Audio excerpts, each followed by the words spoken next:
अस्सलाम वालेकुम। दुरूद शरीफ पढ़ना।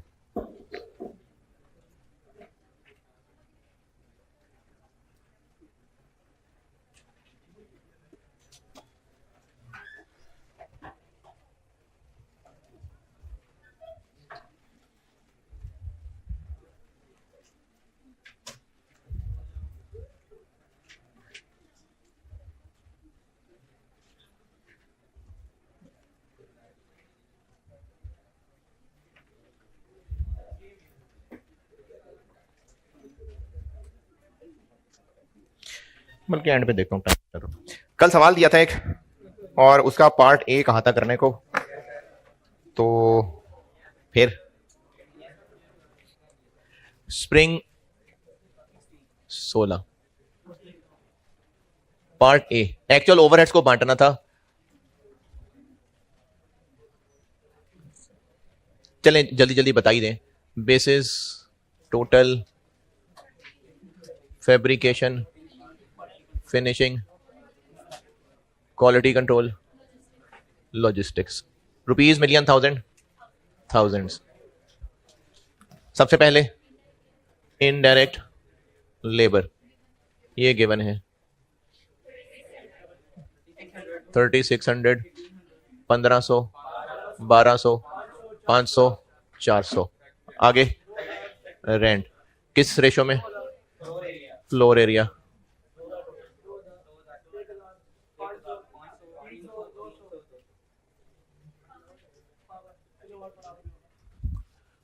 Power kilowatt hours.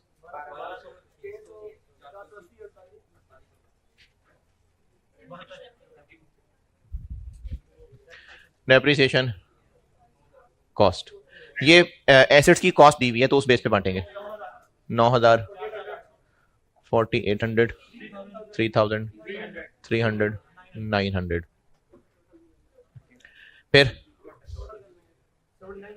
7900, 5180, 114872। Secondary apportionment के लिए क्या बेस यूज होगी? अच्छा, वो परसेंटेज दी हुई है, सॉरी। तो इसमें चूंकि वन वे है तो पहले जो बांट रहा है उसको लॉजिस्टिक 60, 35, 5। यहां से निकल जाएगा 1572, 943, 55079। और इसके बाद क्वालिटी कंट्रोल ये 1227, 40, 60, 491, 736, 9334, 6466। ये पार्ट ए था जी। अच्छा, पार्ट बी में एंट्री रिक्वायर्ड है, वो तो अभी आपको पढ़ाई नहीं, लेकिन मैं रिक्वायर कर रहा हूं अंडर या ओवर अप्लाई कैलकुलेट करते हैं। इसकी ऑफिशियल रिक्वायरमेंट एंट्री है, वो एंट्री अभी नहीं पढ़ाई आपको, लेकिन मैं रिक्वायर कर रहा हूं इसका अंडर ओवर अप्लाइड। क्या जी है? अरे अच्छा, सॉरी, वो प्रोडक्ट्स भी तो हैं। Okay okay okay. तो अब हम इसमें एलोकेशन या अपोर्शनमेंट कह रहे हैं, एलोकेशन कह रहे हैं, थोड़ा सा तो टेक्निकल फर्क है, लेकिन इतनी गहराई की जरूरत नहीं है। हम प्रोडक्ट्स में चलते हैं। अब जब प्रोडक्ट्स में चलेंगे तो फैब्रिकेशन को बांटना है 70-30 में। ये 70-30 में बंट जाएगा 6534, 2800। और फिनिशिंग 60-40, ये 60-40 में बटेगा 86104145386। ये पार्ट है जिन्होंने किया है ये सब ऐसे सही। मतलब कॉस्ट आसान है। अच्छा, आप लोगों की जहनी हालत को देखते हुए मैंने ना अपना प्लान थोड़ा सा डिले कर दिया। पहले मेरा प्लान था कि ये अगले हफ्ते से मैंने आपको कॉस्ट रेगुलर अलग चलानी थी और एक टॉपिक शाम में अलग चलाना था, लेकिन अभी आप ना थोड़े से कच्चे लग रहे हैं मुझे, तो मैं आपको कुछ 2 हफ्ते और हल्की आंच पे पकाना चाह रहा हूं, तो फिर मैं आपको एक्स्ट्रा शुरू करूंगा ये हफ्ता, उससे अगला हफ्ता छोड़ के। हाँ, फिर मैं शाम में एक्स्ट्रा एक टॉपिक शुरू करूंगा, तब तक फिर FAR 1 वालों को और दौड़ाऊंगा। ये एक्चुअल ओवरहेड्स को प्रोडक्ट वाइज बांट दिया।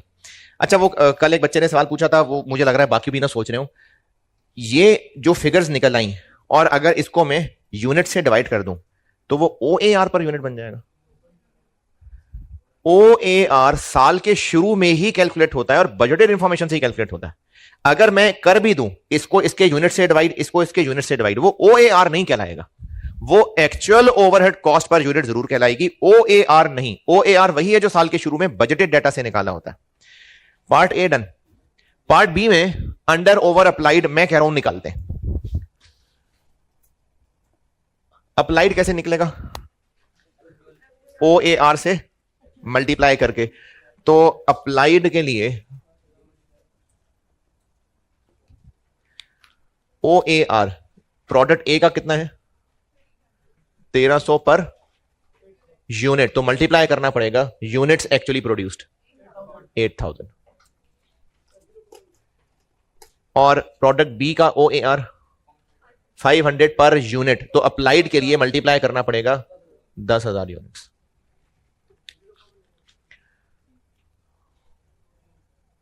जी 10400 5000, ये अप्लाइड है। अप्लाइड का कल कॉन्सेप्ट बताया था, थोड़ा सा दोबारा बताता हूं।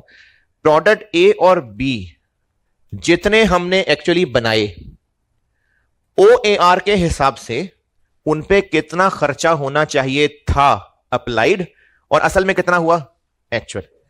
जितनी एक्चुअल प्रोडक्शन हुई उसके लिए OAR के हिसाब से कितना खर्चा होना चाहिए था ये अप्लाइड है, और एक्चुअली हुआ कितना ये एक्चुअल है। और इन दोनों का डिफरेंस अंडर या ओवर अप्लाइड। एक्चुअल 10 414 5386, तो इनका डिफरेंस आ गया 14 और इसका 386। ओवर है अंडर है?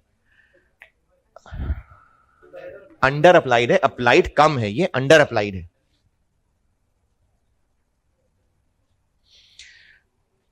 अच्छा, ये फैसला कैसे होगा कि अंडर अप्लाइड है कि ओवर अप्लाइड है? प्लस माइनस से। जब अप्लाइड ज्यादा है, अभी मैंने इस वक्त जिस शक्ल में लिखा हुआ है यानी दिस माइनस दिस, तो आंसर नेगेटिव में आ रहा है। अगर मैं दिस माइनस दिस कर देता तो आंसर पॉजिटिव में आ जाता। इसलिए प्लस माइनस से नहीं पहचाना जाएगा कि अंडर ओवर है। अप्लाइड ज्यादा है तो ओवर है, अप्लाइड कम है तो अंडर है। प्लस माइनस वो तो लिखने वाले के लिखने की तरतीब पे डिपेंड करता है। अगर ये लिखने वाला अप्लाइड में से एक्चुअल माइनस करे तो साइन कुछ और आ रहे होंगे, एक्चुअल में से अप्लाइड माइनस करे तो साइन कुछ और आ रहे होंगे। तो इसलिए प्लस माइनस से नहीं पहुंचाना है मुझे। हर सेशन में हर दफा ये मसला होता है, मुझे नहीं, ये मैसेजेस करके बच्चे पूछते रहते हैं, अभी भी पूछेंगे, इंशाल्लाह ऐसे ही होगा। लेकिन मैं फिर बता रहा हूं कि प्लस माइनस से नहीं फैसला हो रहा अंडर ओवर अप्लाइड का। प्लस माइनस का साइन तो इस पर डिपेंड कर रहा है कि प्लस माइनस करते हैं कौन सी फिगर से कौन सी फिगर माइनस कर रहे हैं।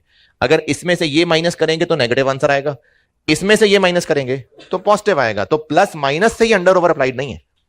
अप्लाइड ज्यादा है तो ओवर अप्लाइड है, अप्लाइड कम है तो अंडर अप्लाइड है।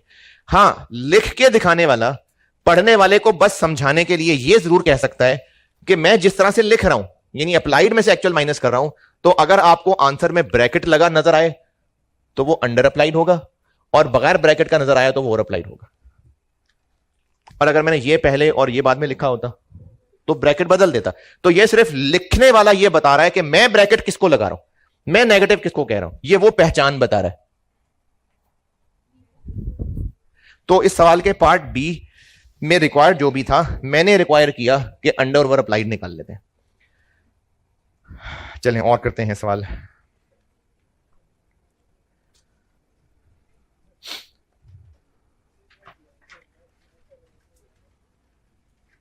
अब आप खोलें जी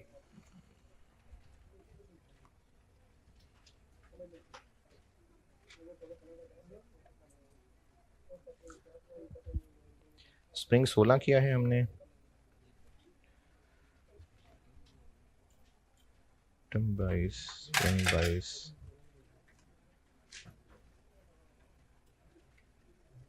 चलें स्प्रिंग 21 करते हैं। Spring 21 bright limited, spring 21 bright limited पढ़े करते हैं। क्या हुआ? एंट्री तभी नहीं पढ़ाई ना, वो एक चैप्टर मैंने आगे पढ़ाना है उसमें बताऊंगा, तो जब वो पढ़ लेंगे तो उसकी एंट्रीज आ जाएंगी। आसान सी एंट्रीज होती हैं, जब एक चैप्टर पढ़ा दूंगा तो इसका जवाब मिल जाएगा। स्प्रिंग 21 ब्राइट लिमिटेड पढ़ ले, मैं करता हूं।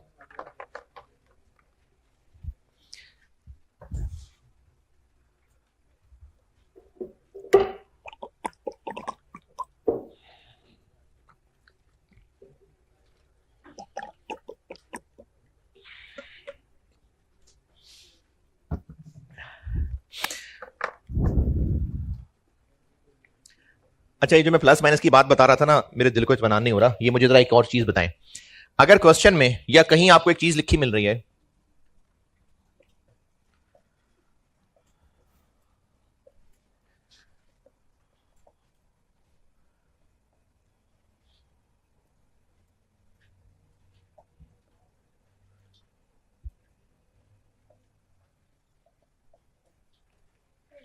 तो ये 400 और 510 अंडर अप्लाइड है ओवर अप्लाइड? ये अंडर अप्लाइड है और ये ओवर अप्लाइड है। यहां तो इसलिए प्लस माइनस देख के फैसला करने से पहले ये देख लेना कि लिखने वाला नेगेटिव किसको और पॉजिटिव किसको लिख रहा है। तो अगर लिखने वाले ने इस शक्ल में लिखा हुआ है तो वो ये कह रहा है कि जो आप पढ़ें और आपको बगैर ब्रैकेट के नजर आए वो अंडर अप्लाइड है, और जो ब्रैकेट लगा नजर आए वो ओवर अप्लाइड है। अगर यही लिखने वाला इसको इस शक्ल में लिख देता तो फिर इस पे वो ब्रैकेट लगा देता और इस पे ना लगाता। तो इसलिए आपने ना प्लस माइनस से नहीं टेंशन लेनी, जिसने किताब में सवाल में जिस भी चीज को लिखा होगा तो बताया होगा कि वो ब्रैकेट किसको लगा रहा है और ब्रैकेट किसको नहीं लगा रहा है। चले ब्राइट लिमिटेड पढ़े, मैं करता हूं। पढ़ लिया? प्रोडक्ट किस किस नाम के हैं? ए और बी। पढ़ दोबारा सवाल।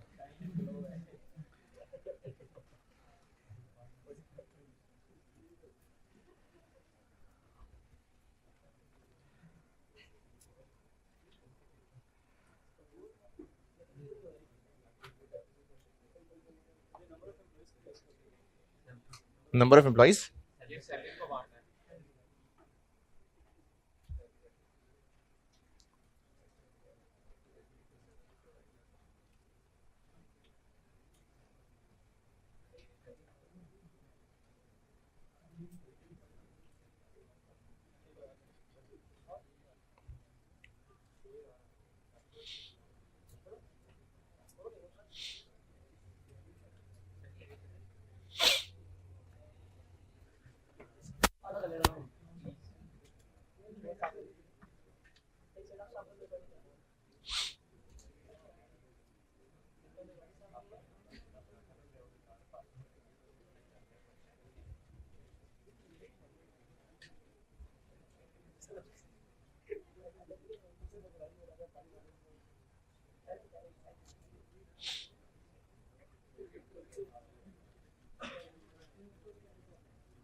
हाँ जी सवाल पढ़ना था, पढ़ लिया। दो प्रोडक्ट्स हैं शाइन और ग्लो, और डिपार्टमेंट्स दो पीडी हैं दो एसडी हैं। अब देखें नाम थे ना, तो नामों से पहचाना जा सकता है, जैसे क्वालिटी कंट्रोल, स्टोर्स, ये तो सर्विस हैं। तो अगर ए बी सी डी लिखा है तो फिर तो वही बताएगा कि कौन सा पीडी है कौन सा एसडी है। तो ए और बी पीडी हैं और एक्स और वाई एसडी हैं। टोटल जो ये जो डाटा दिया हुआ है रुपीज इन 1000, ये बजटेड है कि एक्चुअल है? Below is a summary of indirect costs incurred by BL in 2020, तो ये एक्चुअल है। और रिक्वायरमेंट ए क्या है? तो इसीलिए ऊपर उसने एक्चुअल दिए हैं और एक्चुअल बांटने को कहा है। और ये जो लास्ट लाइन में पहला सेंटेंस है ये ओएआर दिया हुआ। तो ऐसा भी सवाल हो सकता है जिसमें आपको ओएआर भी निकालना पड़े और अंडर ओवर अप्लाइड भी करने पड़े, ये हो सकता है। ये जरा थोड़ा फिर ज्यादा नंबर का सवाल हो जाएगा, या तो नंबर बढ़ जाएंगे या फिर लाइनें कम हो जाएंगे। तो अगर सीधा सीधा है ही ओएआर निकालने का सवाल तो वो है जो कल तक कर रहे थे, लेकिन अगर एक्चुअल भी आ गया तो सवाल में क्लियर पता चल जाएगा कि डेटा एक्चुअल है कि बजटेड है। तो इस सवाल में ओएआर गिवन है और requirement be under over applied. तो पार्ट ए वही जो भी पहले सामने बोर्ड पे किया, पार्ट बी जो मैंने उधर किया था।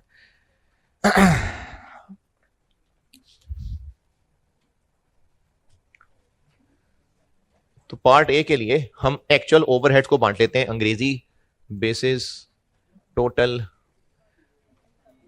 पीडीए पीडीबी एसडी एक्स और एसडी वाई और रुपीज थाउजेंड्स। हाँ जी, क्या क्या खर्चे हैं? Salaries and wages. अब सैलरीज एंड वेजेस ये इनडायरेक्ट लेबर ही होगी, तो इनडायरेक्ट लेबर लोगों की तनख्वाह अवेलेबल में से नंबर ऑफ एम्प्लॉइज, तो इसको हम बांट देते हैं नंबर ऑफ एम्प्लॉइज की बेसिस पे। टोटल कितने हैं? 115,000। नंबर ऑफ एम्प्लॉइज की रेशियो में बांटे 69,000 23,000 11,500 11,500।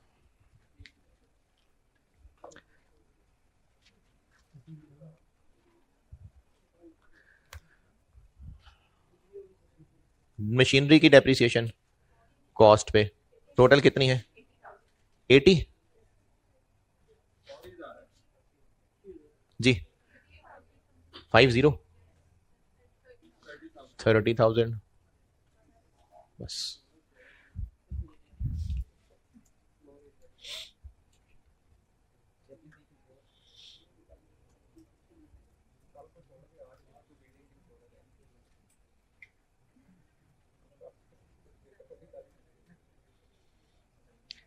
बिल्डिंग की इंश्योरेंस क्यों फ्लोर एरिया? क्योंकि बिल्डिंग की है, तो बिल्डिंग का कोई भी खर्चा है तो उसका ताल्लुक फिर फ्लोर एरिया से ही होगा। Building insurance floor area 25,000 12,500 5,000 5,000 2,500।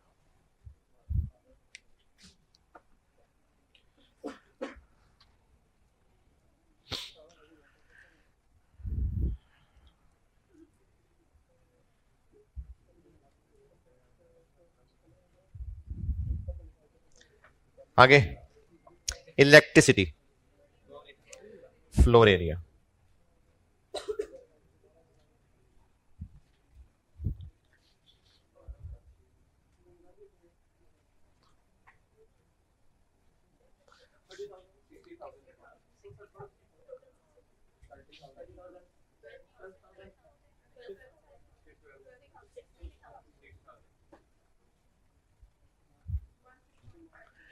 One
secondary apportionment one way two वे।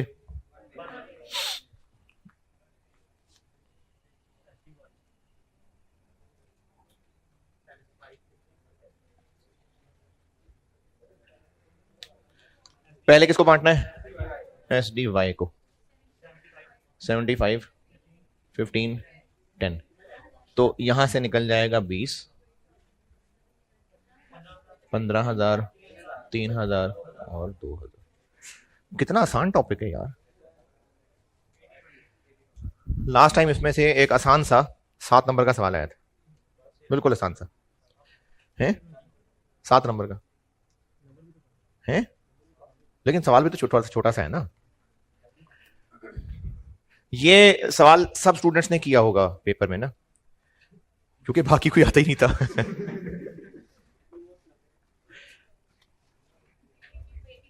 80 20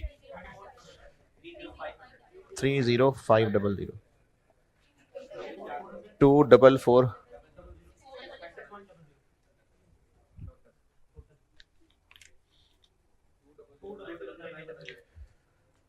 2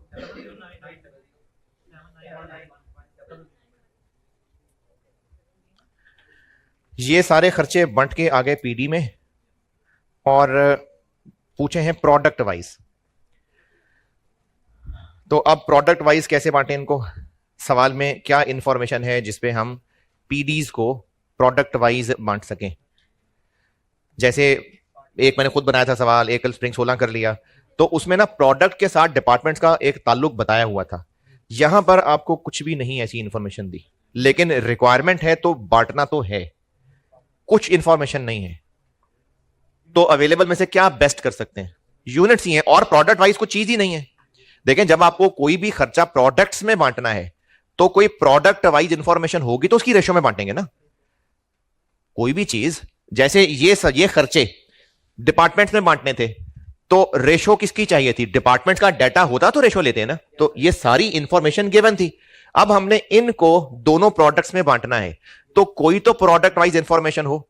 जैसे कल वाले सवाल में और होमवर्क वाले सवाल में यह कहा हुआ था कि इस डिपार्टमेंट का जितना भी काम हो रहा है वो 60-40 प्रोडक्ट ए और बी के लिए, 70-30 प्रोडक्ट बी के लिए, तो कोई लिंक बताया था। यहां पर प्रोडक्ट वाइज कोई चीज है ही नहीं सिवाय यूनिट्स के, तो मजबूरन यूनिट्स की रेशो में ही बांटना पड़ेगा। इसी से आगे चल रहा हूं।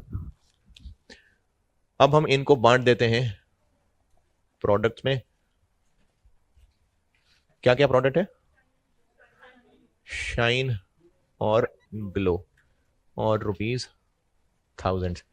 तो PDA 200900। शाइन के कितने यूनिट्स हैं, 18,000, 1,00,000, और दूसरे के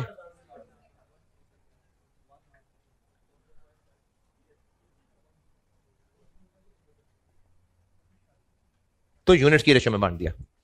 कितना, 125563 75338 और PDB 79100।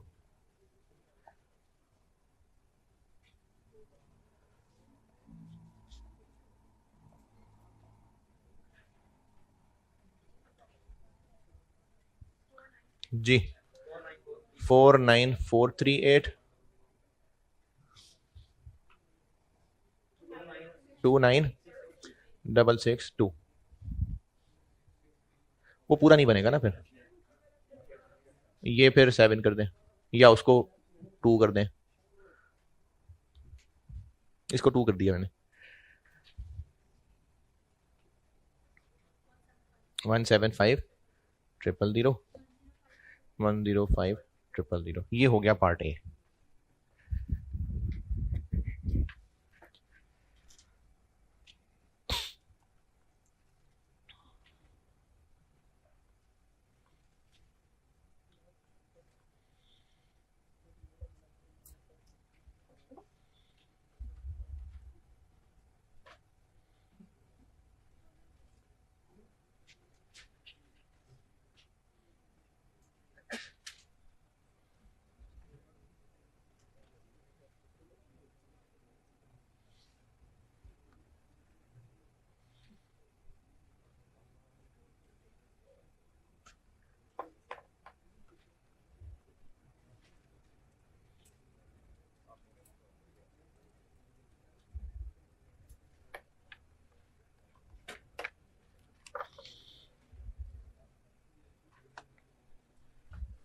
हाँ जी, part A.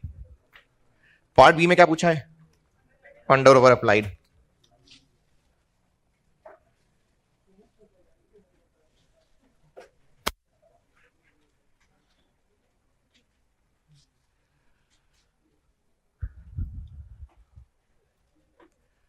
Applied, OAR shine का जी 1800 इनटू शाइन के यूनिट्स, ग्लो का OAR 1700 इनटू ग्लो के यूनिट्स, 1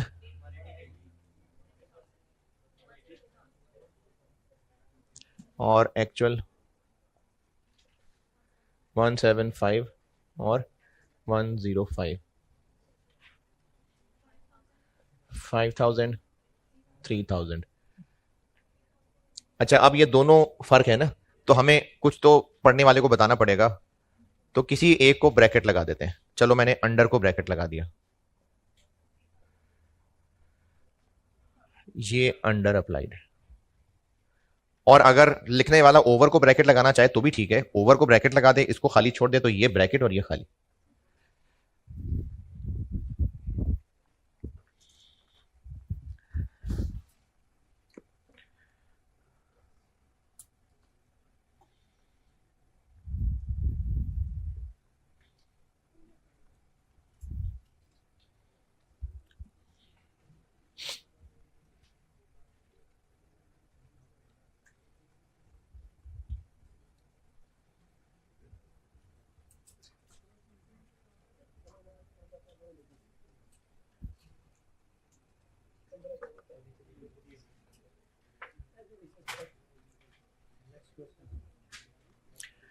हाँ जी, आसान है।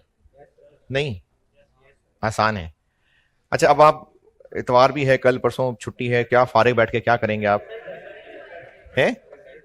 चलें, रिजल्ट की दुआएं करेंगे, पीर को सुबह सुबह पास हो जाएंगे, तो फिर उसके बाद कुछ तो चाहिए ना पढ़ने के लिए। तो सिर्फ 2 सवाल होमवर्क दे देते हैं। अच्छा चलें, एक सवाल,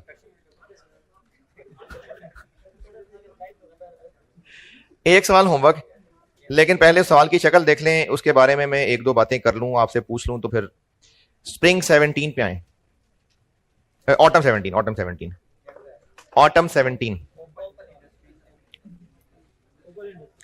ओपल इंडस्ट्रीज।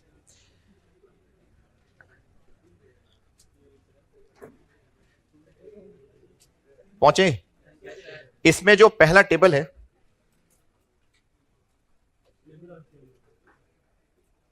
अच्छा ये मल्टीपल प्रोडक्ट्स नहीं है, ये एक ही प्रोडक्ट है,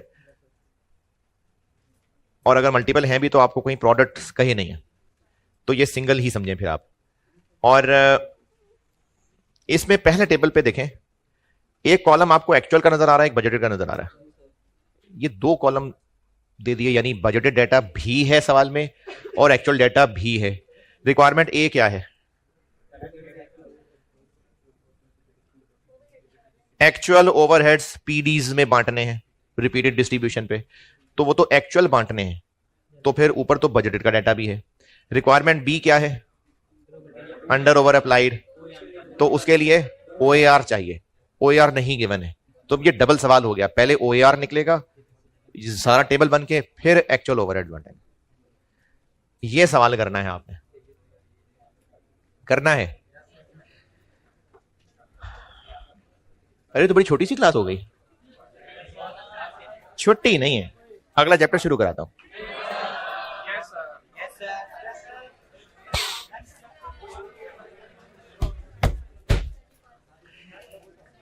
अच्छा आप, ठीक है, नहीं पढ़ा रहा, नहीं पढ़ा रहा। आपने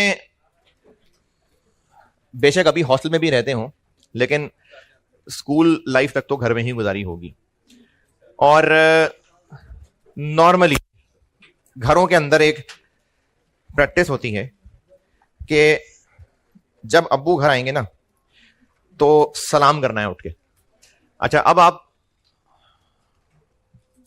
चलें, कर लें, पहले बैग बंद कर लें।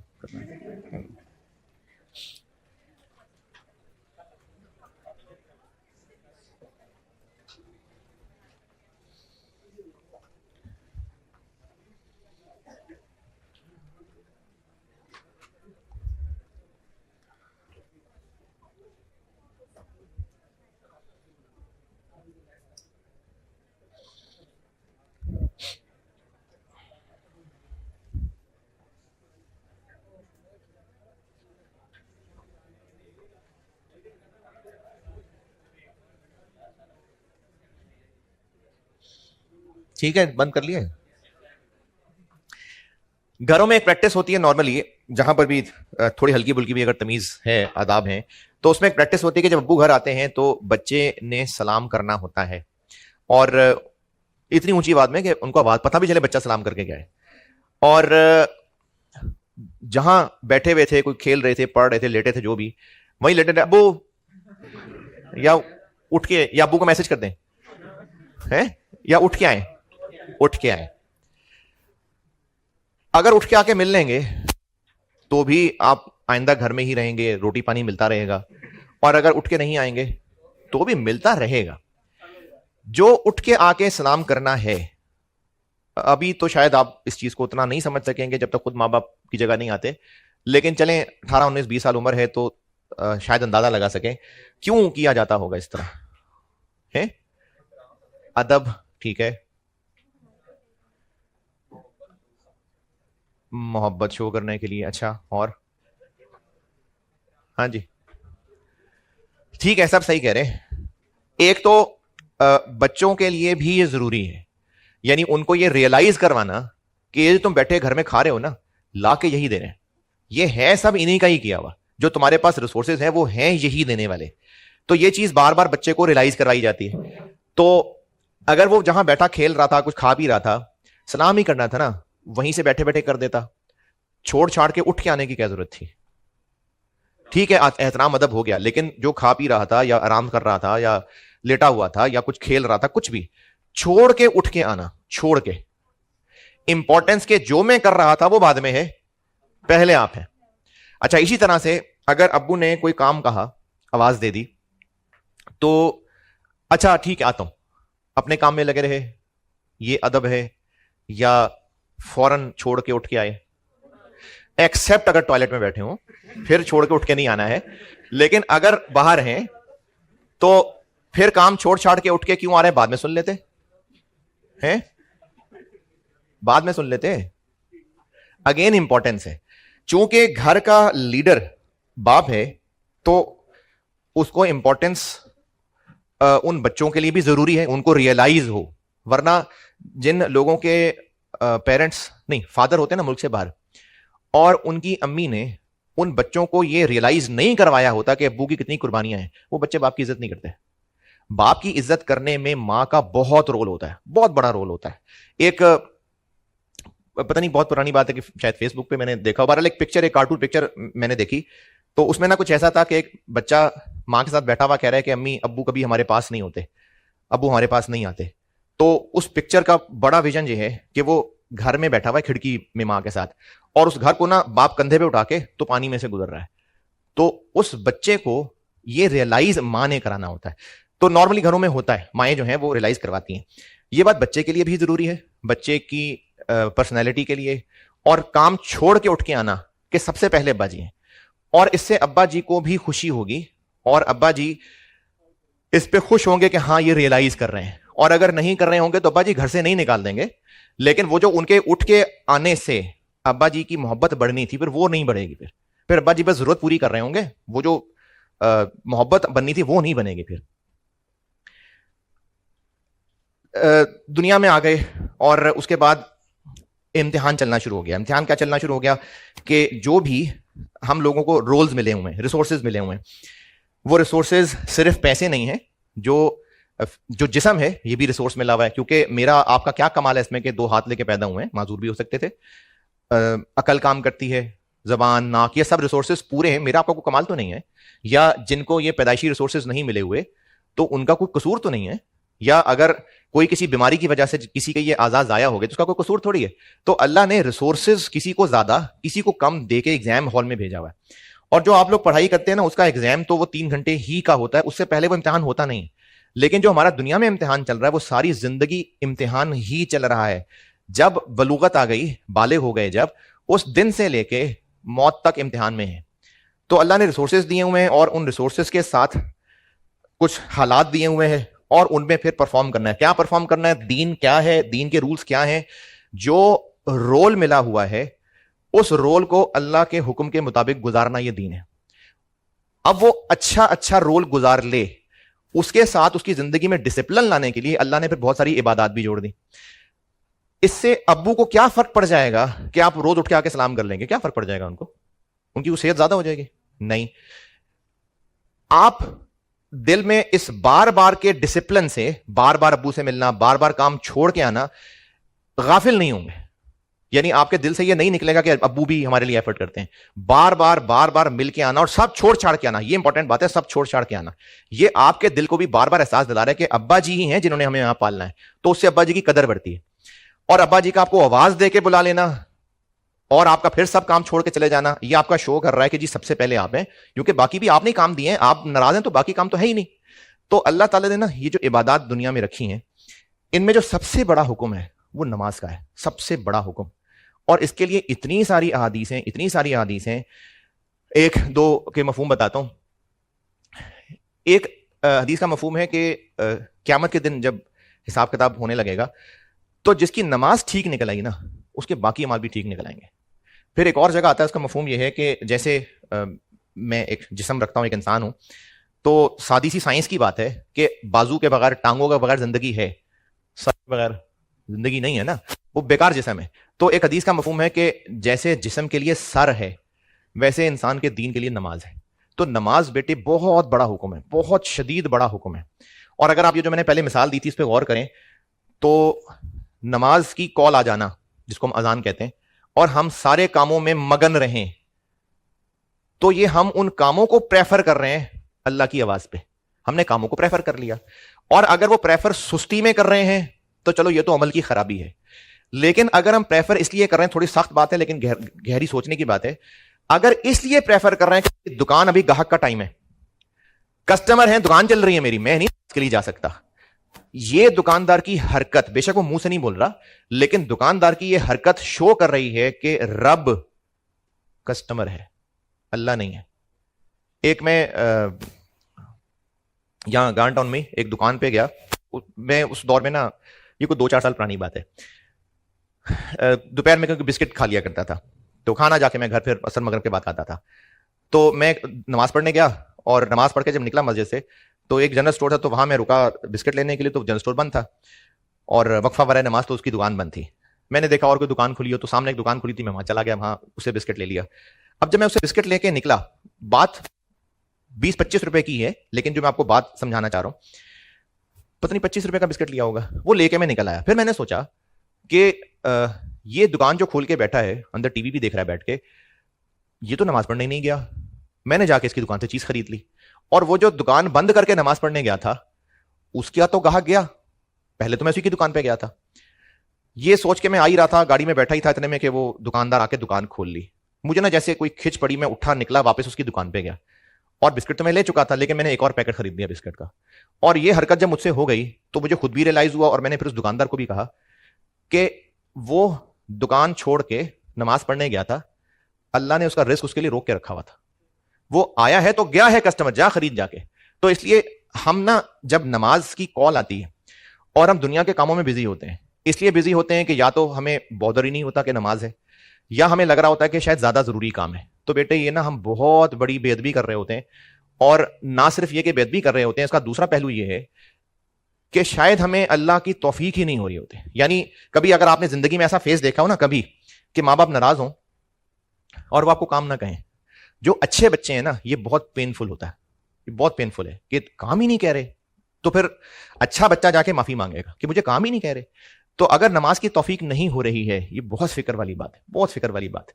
आप जवान बच्चे हैं, आप सारे बालिग हैं, आपको ये भी पता होना चाहिए कि तहारत के मसाइल क्या हैं, यानी कब गुस्ल वाजिब होता है, और वह जब गुस्ल वाजिब होता है तो फिर गुस्ल से ही पाकी आएगी, फिर गुस्ल के बगैर पाकी आएगी नहीं, और जब तहारत नहीं होगी तो फिर नमाज नहीं होगी।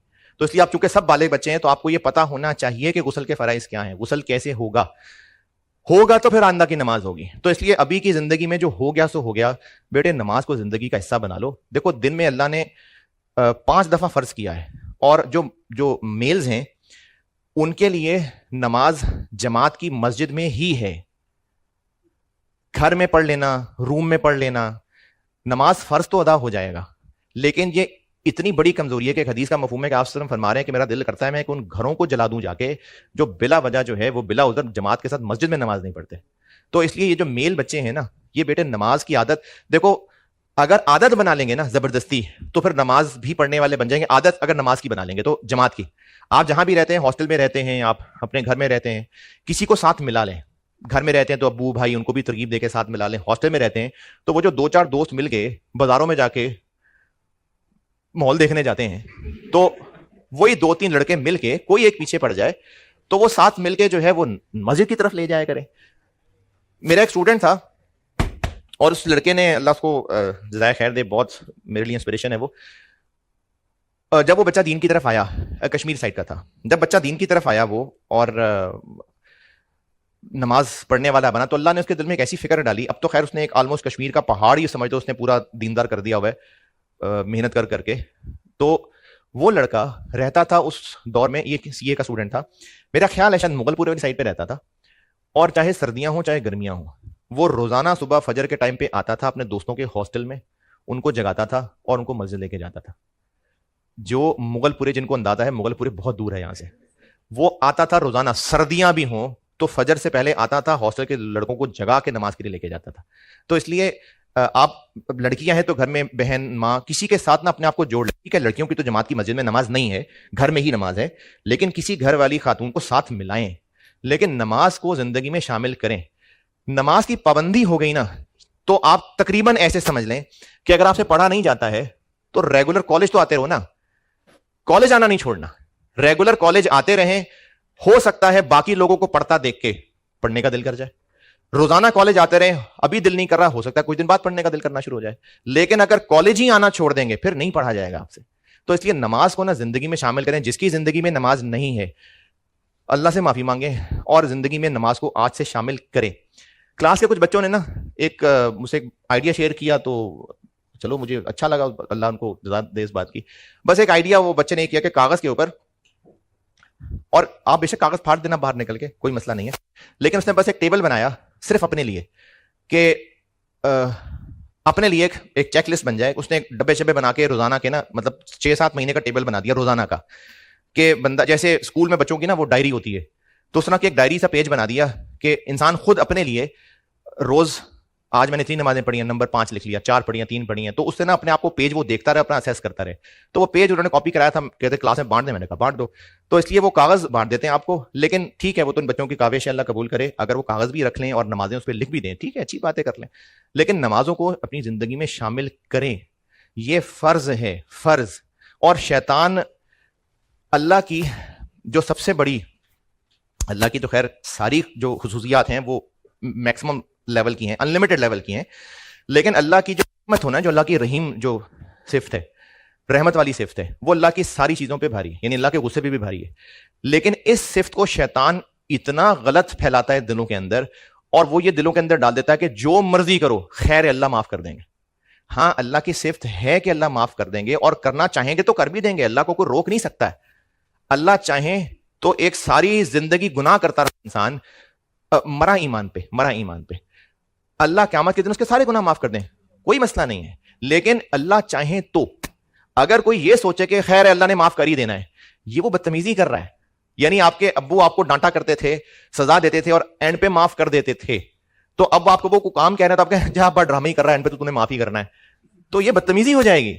तो इसलिए ये जो शैतान धोखा देता है ना कि खैर अल्लाह ने माफ कर देना है, हाँ अल्लाह चाहेंगे सबको माफ कर देंगे, प्रोवाइडेड के ईमान के साथ दुनिया से गया हो। लेकिन अल्लाह चाहेंगे तो हम ये अल्लाह पे फोर्स नहीं कर सकते कि अल्लाह माफ करें करें हमें। तो इसलिए जो जिंदगी में नमाज नहीं है बेटे, अल्लाह के वास्ते उसको शामिल कर लो आज से ही। अभी ऑनवर्ड्स तो जोहर ही आनी है, फजर तो गुजर गई, तो इसलिए अब से ऑनवर्ड जिसकी जिंदगी में नमाज नहीं है वो जिंदगी में नमाज शामिल कर ले, और इरादे के साथ कि अब ये मरते दम तक छूटनी नहीं चाहिए। तो इसके ये लड़के लड़कियां सारे, और अपने घर में अपने घर वाले बहन भाइयों को भी नमाज की तरफ लाओ। माँ बाप को जाते ही ये नहीं कह देना कि तू उसकी अभी तूने तो तेरा तो क्या काम, माँ बाप को जाते ही नहीं काम कह देना, वो ऑफेंड हो जाएंगे। बहन भाइयों को थोड़ी देर बाद भी नहीं कहना, बहन भाइयों को साथ साथ मिलाएं, इखलाक में अच्छे बने। जब आप इखलाक में अच्छे बनेंगे ना तो उनको नजर आएगा। होंगे कई बच्चे जिनके माँ बाप ने कभी जिंदगी में नमाज नहीं पढ़ी, रोजे नहीं रखते होंगे, तो जब खुद आप नमाजी बनेंगे, इखलाक में अच्छे होंगे, तो होगा दिल पिघलेगा उनका, और उनके लिए दुआएं किया करें। माँ बाप को जाते ही ना आर्ग्यू नहीं करते, दुआ करते हैं उनके लिए। तो वो कॉपी थी किसी बच्चे के पास, वो दे दो, बांट लेंगे आपस में, कुछ इधर रख दो कुछ तरफ रख दो, बांट देंगे। चलें ठीक है जी, ये जाते जाते बस ये पेजेस लेते जाना, अपने लिए इसको यूज करना चाहे तो ठीक है, बाकी जिसने किया होगा उसको तो अल्लाह की तरफ से सलाम मिल गया, तो जिसने इसको यूज करना हो कर लेना, और बाकी फिर ट्यूसडे को आपकी पास शक्लों से मुलाकात हो। चलें ठीक है, अल्लाह हाफिज।